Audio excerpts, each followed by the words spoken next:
Hello,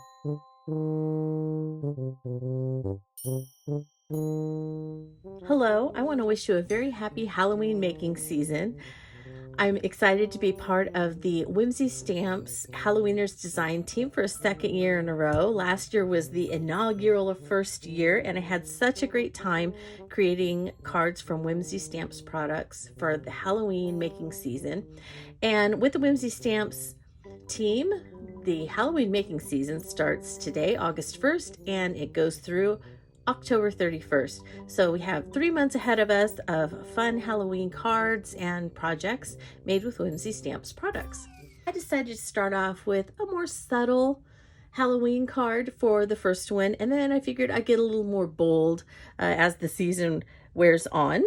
And so this is the card that I made for the August 1st Halloweeners Design Team Instagram Hop. And for this tutorial here on YouTube, I am going to do more of a walkthrough tutorial. So what I mean by that is I don't make you watch me color all the parts or cut all the parts or do all of that, but I do walk you through the steps as I'm making it so that you know how I put this together, and you could make one of your own if you would like. So let's go ahead and get started finding out what Whimsy products I used on this card, and then we'll come together at the end and wrap it up with some of the things that I really like about it. Well, for today's card, I am going to be starting with the Farmhouse 6x6 paper set. And there are a lot of papers in here that I thought would go really well with some fall Halloween themed cards. So I went ahead and grabbed it. It has these wonderful wood grains, has some stripes and some distressed looking fall flowers and plaids and things like that. I just think that these were perfect for, even the checkerboard, perfect for the Halloween making season. So grab this. We're going to use a couple of papers that I think will go with today's card really well. I also ordered this coffee cup die. I think it is so cute. So it's smaller, obviously, in this picture than it really is in real life, but still, it's tiny, much tinier than I was imagining. So on an A2 card, which is what I'm planning to make, I'm going to use the coffee cup die, as well as the lid, the little warmer thing, and then the coffee cup shape. I'm not using the heart or the star. Now, usually I will sketch out kind of what I'm thinking. The other items I'm going to use are the Got Peepers stamp, the Spirited Sentiments stamp, and the mini alphabet stamp set. And this is my sketch for today's card. This is what I'm hoping it's going to turn out like. So I want to die cut the coffee cup and then have these three adorable cats kind of peeking out from behind the big one, this little one in the front, and then this tiny one sitting on top. And I was going to use the Pika on the warmer, and then on the cup, if it'll fit, or I may have to do it below, I'm going to use this stamp set and put brew. Instead of boo, it's going to say Pika Brew to go with brewing coffee. And then the sentiment was don't be a scaredy cat, since they have their big eyes, and I'm going to use don't be a scaredy cat from the Spirited Sentiments. And I just think these kitties are just so adorable because they remind me of one of my cats. Her name's Lady Jane Grey, and she was born to a feral cat here in my house, and she just has always had these huge green eyes that give her kind of a surprised look, and she has grown into them beautifully, but they're still very big green eyes, and she often is looking like this at me. So I just love this stamp because it reminds me of my Lady Jane, and I wanted to use it with this cup of coffee. So let's go ahead and get started. We have all of our materials out here ready to go, so I invite you to come along and let's get making. Let me catch you up with where we're at right now. So for the background paper, I chose this green crackle paint paper from the Farmhouse paper set. And I may be backing it with this wood grain, but I'm not absolutely positive I'm going to go in that direction, but I have it out just in case. Really love that this green crackly finish is a subtle Halloween look. I love that. It's not in your face Halloween. So I really am enjoying that because I feel like this is going to be a subtle Halloween card and not, glaring Halloween. Now, went ahead and stamped all 3 cats that I was going to use from the Got Peepers stamp set. And I stamped them twice. So the first time I stamped them, and I used a stamp platform to make sure, because I thought I was going to have to stamp them a couple of times, and I did. I stamped them in Black Soot Distress Archival ink directly onto the background. At the same time, I stamped the sentiment from the Spirited Sentiments set, the Don't Be a Scaredy Cat. And before I stamped it, I got the cats in line, where I wanted them, and I put one of these in as I was, getting them set so that I could see where they were going to go. They were I placed them on top of the cup so that then when I put my stamp platform down and picked the stamps up, they were in the right place. And then that also helped me figure out where I was going to put this little sentiment as well. So there they are, just kind of sitting on the cup and peeking out from the cup. They are not going to stay green though, because their ears aren't obviously going to be green. And so these are just to hold the place, and also so we have whiskers. I stamped them a second time while they were still in the stamp platform, and I'm going to color in the eyes, the ears, the nose, and then I'm going to cut out the basic outline of each cat and adhere them over these cats that are stamped here, and then the whiskers will be coming out from behind, from the background, because I'm not going to cut around these whiskers. That's too much fussy cutting for me. I also won't be cutting this out, most likely. I'll just be leaving that, but I wasn't sure if I was going to like this just stamped as it was, and so just to be on the safe side, I went ahead and stamped it again. Now, as far as the coffee cup goes, I used the main cup die. I cut it out twice from Distress Heavy Stock. That's what this is. This is white Distress Heavy Stock. It is not watercolor paper, it's just white. So if you're using Copic markers or something like that to color, this is fine for that. If you're doing a lot of, let's say, inking techniques where you're getting a lot of water and things on the white heavy stock, this isn't the best medium for that. And since I'm not doing that, I'm just coloring on a little bit with either Distress inks or with my Distress watercolor pencils. This will be fine, and it makes for a really nice stamping image. So I really like that.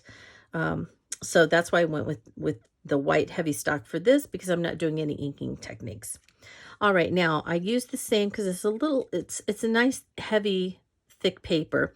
So I cut 2 out, inked around the edges. I'm going to adhere these together, and then I'm going to put this one on top. This one I cut out of it's kind of a brownish gray polka dot paper from the Mix and Match Neutrals pack of paper from Whimsy Stamps. So I just went through here and I pulled one that I thought would be kind of fun, and again, subtly Halloween. So I went with gray, and that is going to then be put on here.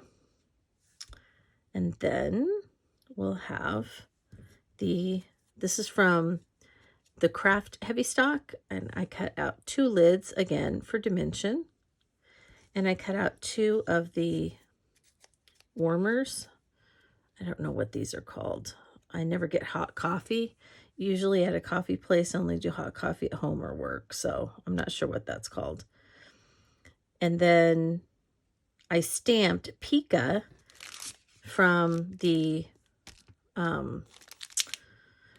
Got Peepers stamp set, because I think it was supposed to go with the boo up here, peekaboo, but like I said before, I wanted it to say peekabrew to go with the coffee, so I stamped brew with my mini alphabet onto that, and I cut it first and stamped it, because when I stamped it before I cut it, I put the letters too far apart.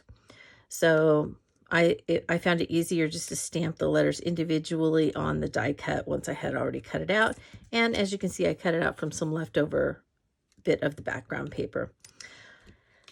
What's left for me to do is that I am going to go ahead and color in the eyes, ears, nose of each one, do my quick outline fussy cutting. And when I am ready to start adhering things onto the background, I'll come back in and catch you up. All right, to catch you up, I have decided to go ahead and stamp the spider from the Got Peepers onto the background and one on the cup to add a little bit more of a Halloween vibe. Then I took and I cut out all the cats, and after I cut out the tail on this one, I realized it's hidden behind here and I didn't even need to go to all that trouble. So on the other two, I just cut the tails off. And on this top one, even though it shows, I'm just letting the background do the work. And I just cut the body of the cat out. And so it looks like it's in front of the whiskers and the tail. You can't even tell. And then on this one down here, the tail is actually covered up, so it really wouldn't make a difference. But nonetheless, when I put it on like this, it's still, you can't tell. The whiskers and the tail are in the background. I think it looks really cute. Love this little size of the little coffee cup. And so this will go on here. A little cat sitting on the top. Have our other cats peeking out. Have the scary spiders. And the Scaredy cat sentiment down here. All that's left is for me to put it on a card. And so, well, as you saw in the beginning, this is the completed card. And after the last little segment, I added some things and changed a few things. So let me go over what those are. Originally, I had the card base cut at, or the background paper, cut a little bit larger. So this is 3 3/4 by 5. The black heavy stock mat is 4 by 5 1/4. And then my A2 card is, of course, 4 1/4 by 5 1/2. So those are the dimensions of the card. Once I had trimmed down the green background, I went ahead and attached it to the black mat with just a little glue. You don't want, when you're sewing, you don't want to use anything that's going to be sticky or tacky. And so you don't want to use like double-sided tape or anything like that because it gums up the needle. So I just use a little bit of Distress Collage Medium is my glue of choice. I use a little bit of that in there, and you just need it enough to hold the piece in place because the sewing will really do most of the work. And then I decided that I didn't really like the sentiment stamped at the bottom. I didn't feel like it really helped the sentiment stand out. So I hand cut this pennant and then backed with some leftover black heavy stock, and I hand cut this little banner pennant out of more the rest of this piece of gray polka dot from the Mix and Match Neutrals paper pack that I cut the coffee cup out of. Then I stamped the sentiment on here and the 2 spiders that I had on the background so that this would stand out more. I popped it up with foam dots. I did not put this on, as I said in the last one, I didn't put this or the cats or the coffee cup on until I had sewn. However, you do want to put this little banner on because you want to sew over it. It's not popped up, you can see, but I didn't stick the bottom down too much, so I can, if I want to give a little dimension, I can pull kind of the ends up a little bit so that it does kind of look like it's just hanging there a little bit. Okay. Now I sewed around the edge with just a straight stitch, and then it just went back and forth with the back stitch option on the machine. Just push the back stitch and go back and forth, back and forth, back and forth. And I did that in several places. Then just roughly trim the threads, and I use my finger to try and pull some of those threads through and some of the loops through and things like that. You don't have to worry about, you know, how messy it is, because that's part of Halloween sewing on cards, is the messier the better. Super fun. All right, then once I had it sewn, I could go ahead and attach it to the card base if I wanted, and then just attach those kitties, attach the coffee cup, and then pop this sentiment up and in place, and it covered up the other sentiment and the 2 spiders that I had stamped on there. And this actually covered up the spider that I had stamped in the corner, and it just kind of gave us 3 points to look at as far as, the card design goes. So I think this is a really fun, subtle intro to the Halloween making season. I want to thank you so much for following along with this tutorial. If you have any questions, or if you don't feel like I covered something well enough to answer your questions, please contact me. You can ask quick questions in the comments to this video here on YouTube. But if you need a little more detailed instruction or explanation of something, please contact me through my blog at playswellwithpaper.blogspot.com. That's also linked in the description of this video, and I will be more than happy to try and help you with that. There's a contact section on my blog in the top right-hand column, and you can just contact me that way, and I can go into more detail if you have a more detailed inquiry. So again, thank you so much for stopping by this first Whimsy Stamps Halloweeners Design Team Instagram hop and my YouTube tutorial to go along with it. So I want to wish you a very creative day.